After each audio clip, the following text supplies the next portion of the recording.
সেই শকুন, সেই কালো শকুন আবারও ধারালো নখ নিয়ে লোভী চোখের নজর দিয়েছে লাল সবুজের পতাকায়। সেই কালো কুকুরটা যে ছোট শিশুর কচি শরীরের কাঁচা মাংস খেয়েছিল একদিন উদর পূর্তি করে, সে আবারও ঘুরছে পুরনো দিনের ছবি নতুন করে দেখছে বলে। সেই মুক্তি সেনা যে বস্তা ভরা বাঙালির চোখ পেয়েছিল কনসেন্ট্রেশন ক্যাম্পে, যাদের হত্যা করা হয়েছিল সেই কালো দিনগুলোতে, সেই যে অচেনা যুবক যার পরনের লুঙ্গি খুলে যাচাই করা হয়েছিল তার ধর্ম, তাকে হতে হয়েছিল সভ্যতার প্রতীক।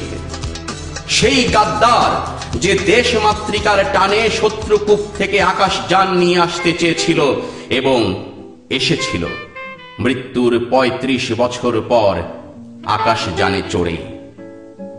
সেই যে ভাই যে বলেছিল বোনকে নিয়ে ঘুরতে যাবে গ্রামে, বোনটি তার পুরো গ্রাম ঘুরেছিল ভাইয়ের মরদেহ খুঁজতে।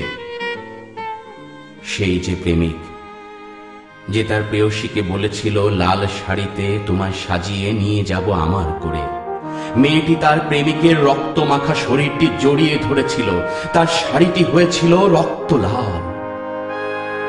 সেই যে সবুজের বুকে লাল কেড়ে নিতে চেয়েছিল জল্লাদের দল, আজও মাথা উঁচু করে দাঁড়িয়ে আছে আমার বুকের জমিনে।